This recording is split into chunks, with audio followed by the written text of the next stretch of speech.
anybody. They were all just sitting there. And Sam says, "You just cost me, I forget how many, thousands of dollars." And he said this to Harry Dean. And Harry Dean said, "Sam, I was running after him trying to stop him." I was trying to catch him. And Sam picked up this knife off of the table and threw it and hit the door right by Harry Dean. He was a violent man. Well, he pulled a gun on me and Harry Dean. Yes, and I had to go take it away from him. Yeah, Chris had to come in. They called me up in the middle of the night. Harry and I had just gone to visit him one day. You know, he was real sick. It was a Sunday. We weren't working. Walked up to his bedroom, and I mean, before we knew it, Sam had that gun right in front of us. I mean, you know, I said, "Sam, it's Donnie, Harry," you know, and he kind of realized what had happened. He just fell back. Yeah, he was you in know. bad shape. He was in real very bad. sick. So I went home and told Chris about it, and Chris went and took his gun, got his gun away. He was a little kid. I just give it to me. He just acted like a little. Everybody was conscious of his trying to make something great. He wasn't just trying to go out and do a daytime job.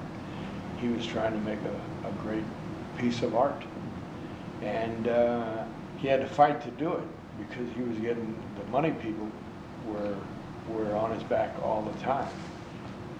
It was unfortunate in my eyes because I think that there's so much creative energy got wasted just fighting the studio and fighting the money people. I had a feeling that Sam was always trying to make a good film from the beginning. That's all that mattered. And I think it got harder for him as he got sicker and the drinking got sometimes out of hand. And but it was always because he was fighting to make this beautiful picture. Mm-hmm. Sam had blind spots. I don't think that he ever really appreciated how great the soundtrack that Bob Dylan wrote was, because he had old friends who had, had scored his films before. But the soundtrack was wonderful. When I saw that Knocking on Heaven's Door come up during Slim Pickens' death scene, it just blew me away. It was a perfect match of music.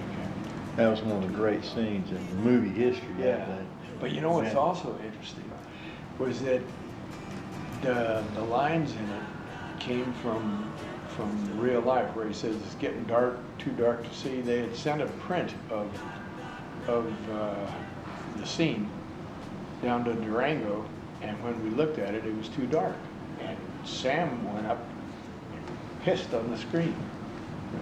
And I remember Bob looking over at me. He hadn't been to any dailies before, and he thought, "What have you got me into here? This is insane." I love Bob Dylan. I think he's, he was the songwriter of my lifetime. I think it probably had a bigger effect on songwriting than anybody. He affected the Beatles. He affected everybody. And he brought respect. So I figured that a Bob Dylan soundtrack for that thing, not that it was my decision, but I thought it was the best thing that could happen to the film, because he hadn't done the music for a film yet. And I think that was part of Sam's resentment, was he thought that the producers had brought Bob in to make the film commercial. But he loved, when Bob first got down there, he sang that song he'd written about Billy. Mm-hmm. And Sam made him play it all day long. He sat over there at the house and played that song over and over. Great song. Yeah, we hung out. I drank a lot of whiskey with him down there in Durango. Unfortunately, by the time we got to Convoy, I had gone on the wagon, and that kind of broke down communication between me and Sam for a while. I remember when they were going to fire him on Convoy, and I told them I would walk if they did. and so they didn't. And he came up to me on a set the next day at the Roadhouse Truck restaurant, stop, yeah. truck stop. And he came up behind me, he said, "You son of a bitch, I was out of here." I said, "Well, you son of a bitch, you got me in here." You know, he had a whole band back there in a bus. He had Donnie was brother somebody. Reverend Joshua Duncan Sloan, the same guy, the name of the guy in Cable Hope. Yeah. I saw Sam just about every time we were out, like, you know, we'd come out and rehearse and do shows or whatever, and I would always at least have dinner with Sam and had some great memories of that. And I'd always visit wherever he was working. In fact, one of my favorite memories, this may be moving along a little bit, but my wife was out with me one time, and we had dinner with Sam. We were talking about Cable Hogue, you know. I said, "You know, that's the one movie of yours I haven't seen." He said, "Well, we'll see it tomorrow." So he arranged a screening room there at whatever studio we had in the office. And me and Donna and Sam was between Donna and I, watched Cable Hogue. And that was one of my great memories. I'd love to work with him again, but I would just love to see him again. But one of the unfortunate things about whiskey, about drinking and over drinking, is that it gets things very confused, and anger about something else can come up and make him lash out. Not just women, the people who work closely with him. You know, that driver, remember? Yeah. Well, just anybody, you know, he would lash out at people. Me. He loved Donnie too. I can't imagine him yelling at you. It can be a yell when it's coming between those clenched teeth. Yeah. You know, he's next to me, I'm going, damn it. Yeah, tremendous heart. Talent. But the heart shows up in all his best films, and he's a pushover. You know, he's a real softy inside. I think that's why he behaved so badly a lot of times.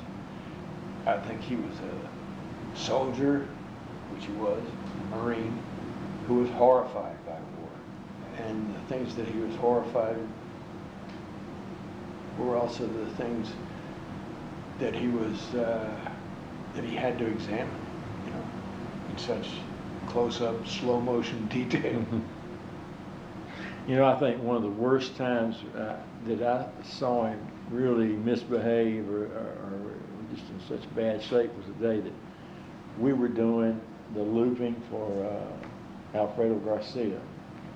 Remember how, in what bad shape he was that day. In fact, you took him, if I'm not mistaken, you took him to get a tux for the, remember that, for the thing that he got kicked out of later on that night? Yeah, they had a big Hollywood function going on, and he was going to drive. I said, "Sam," I begged him. We were over there getting renting his tux with him. And I said, "You're going to take Isela, the girl who's in Alfredo Garcia, and you're going to be with a lot of people who really respect you. Don't blow it.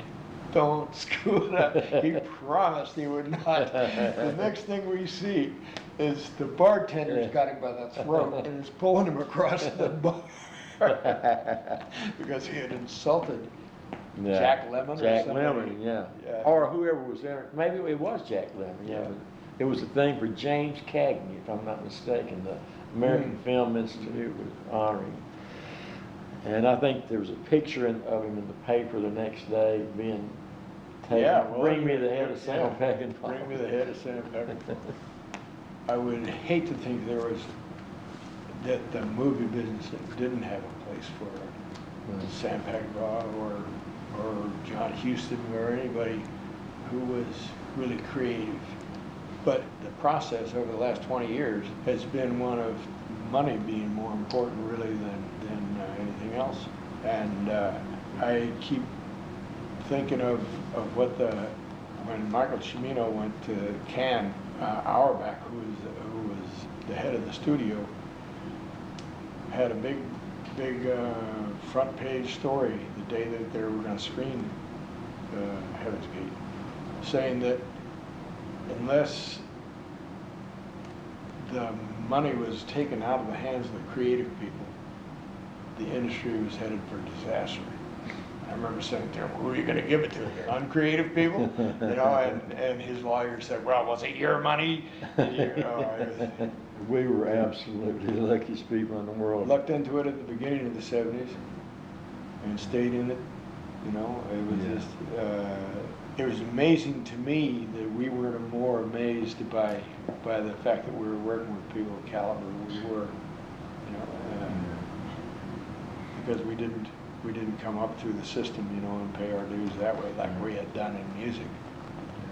All of a sudden we were working with guys like that, Scorsese and yeah, but with Sam here, I was living in Alabama 2 years after I saw the Wild Bunch in Alabama, and I loved all. I'm very well aware of Sam's movies, Riding High Country and Major Dundee, and then the Wild Bunch, of course, still one of my very favorite movies. But 2 years after that, right, maybe a little more than 2 years, we'd met him and was working with him. Which is, thanks for honoring Sam. exactly.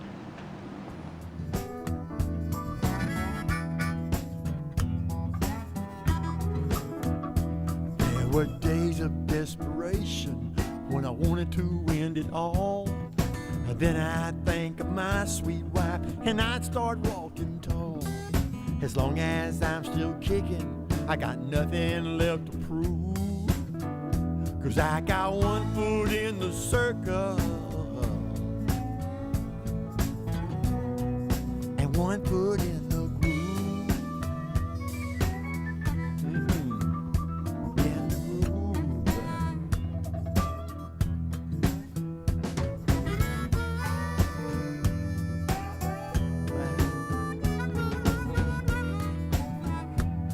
Thank God I still got a groove.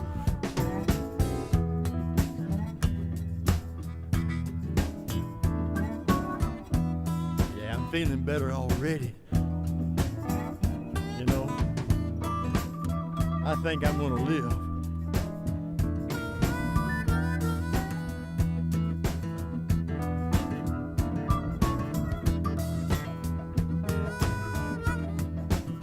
Now that's a groove.